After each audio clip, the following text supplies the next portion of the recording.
Bokardov, Parashat Pekoudé, nous sommes lundi, 23e Pérec de Shabbat, l'avant-dernier Pérec de Shabbat. Donc nous allons parler essentiellement des transactions qui sont permises le Shabbat. Pérec, donc première Mishnah. Shoel Adam Mechavero, Kede Yain, Vekede Shemen, Bilvad, Shelo Yomarlo, Il Alveni. Donc un homme a le droit d'emprunter à son ami, donc une cruche de vin ou une cruche d'huile, mais il ne doit pas lui dire prête-moi uniquement. Donc pourquoi? Parce que on craint que la personne vienne à écrire pour se souvenir donc en empruntant, en mettant le terme alveni, donc le terme d'alva, on sait qu'en général il faut écrire un shtar, il faut faire attention, etc. Donc de peur qu'il vienne à en écrire, on ne permet pas de prendre le terme d'alva'a de prêt. Aïcha mechaberta qui carotte. Alors, mais et pareil pour une femme, elle n'a pas le droit de dire à sa copine de lui prêter un kikar de pain, donc une miche de pain. Veino mamino maniach shtalito eslo veose imo cheshbon lechar shabbat. Et maintenant, s'il n'a pas confiance en lui, il a qu'à lui laisser son talit et ils feront le compte après Shabbat. Alors, Vechen Erev Pessar Yerushalayim, et pareillement, donc la veille de Pessar à Yerushalayim, Shechaliot Beshabbat, qui tombait Shabbat, Maniar Talitso Etso Venotel et Pisro Veose Mimo Cheshbon Leachar Yom Atov. Donc, la veille de Pessar, qui tombait à Shabbat, on peut laisser donc son manteau ou son talit en gage, donc à un marchand qui vend des bêtes, pour acheter un agneau et l'égorger le jour même en tant que Korban Pessah. Et ils feront les comptes avec le vendeur à l'issue du premier jour de la fête. Donc il n'y a aucun problème. Mishnabet. Modé Adam et Orchav ve'et parperotav mepiv avalo minaktav. Donc un homme a le droit de compter verbalement ses invités et les nombres de plats qu'il va offrir le Shabbat, mais il ne doit pas le lire sur une liste de peur à en arriver par exemple à effacer le nom d'un invité ou d'un plat. Ou mes fils imbanav et imbeno beto à la shulchan.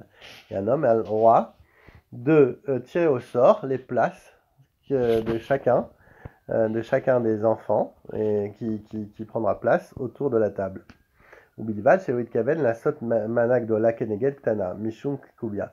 Et il ne doit pas tirer au sort les grandes parts et les petites parts pour les enfants, parce que là, ça serait comme s'ils jouaient au jeu, c'était un tirage au sort, et c'est interdit par la Torah de jouer à des jeux de hasard. Alors, Umatlin Chalashin ala Kodashim Beyom Tov Avalo à la Manot. Et les Kohanim ont le droit, donc un jour de fête, de tirer au sort des portions que chacun va recevoir sur les sacrifices du jour, mais pas celles des animaux qui ont été égorgés la veille. Pourquoi? Parce qu'ils avaient la possibilité de procéder à ce tirage au sort avant la fête, et les sages leur ont interdit de le faire le jour même. Mishnah Gimel. Lo iskor Adam poalin beshabbat velo yomar Adam nechavero liskor lo poalin. Donc on n'a pas le droit de louer des ouvriers le Shabbat, et il n'a pas le droit de dire aussi à son ami de le faire pour lui. Alors,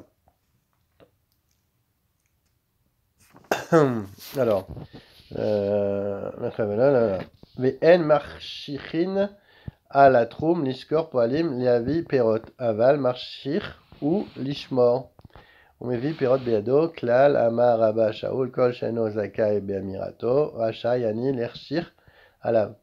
Donc on n'a pas le droit d'aller jusqu'au bout du troum juste avant la nuit et d'attendre là-bas pour louer des employés, Velavi Perot, ou alors pour amener des fruits aval, Marchir ou Lishmor. Par contre, il a le droit de le faire pour garder ses fruits.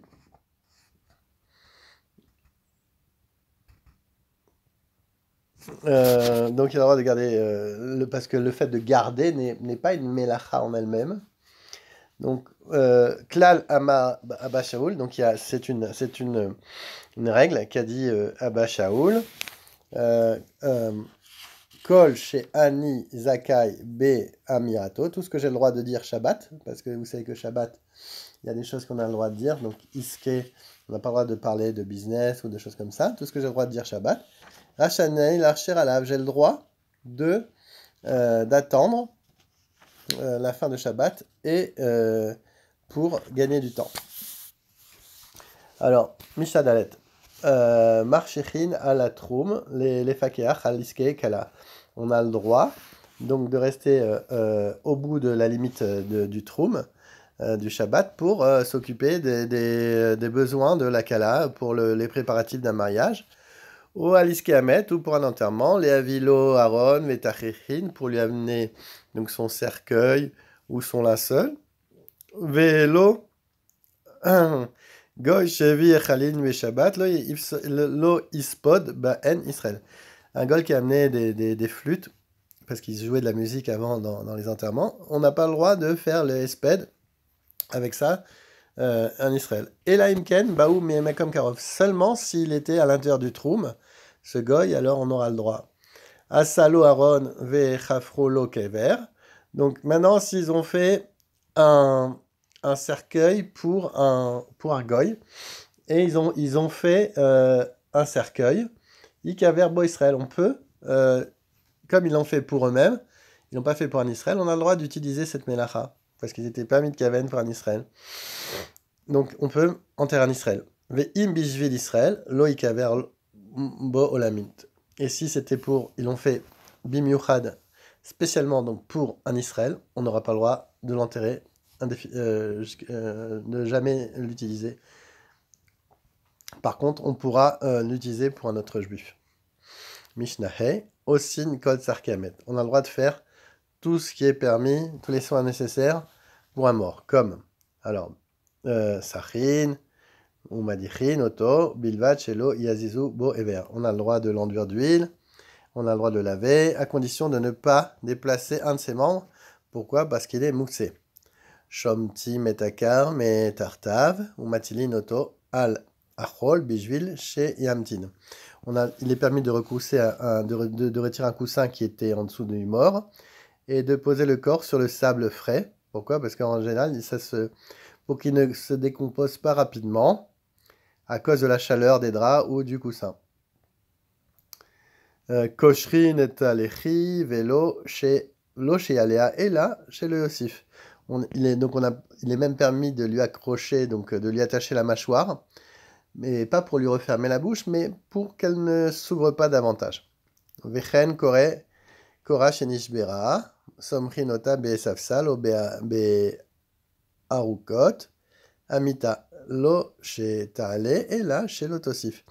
Donc on a le droit de prendre une poutre qui s'est cassée et on peut la soutenir avec un banc ou avec les montants d'un lit qui ne sont pas moussés, puisqu'ils font partie intégrante du lit et c'est pas moussé.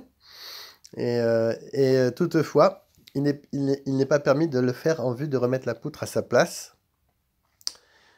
Pourquoi? Parce que c'est un travail de bonnet, c'est de construction, et qui est défendu Shabbat, mais uniquement pour éviter qu'elle ne s'effondre totalement. Donc on a le droit de la consolider, mais pas de faire la melacha entièrement. En me'atzmin et amet b'Shabbat velo bechol im yetziat hanefesh, ametz im yatzav nefesh arezech shofer damin. On n'a pas le droit de fermer les yeux d'un mort qui agonise. Pourquoi? C'est parce qu'on va accélérer sa mort. Et alors, tout celui qui fait ça, tout celui qui ferme les yeux d'une personne qui n'est pas encore morte, c'est comme si il faisait un meurtre, c'est comme s'il l'avait tué.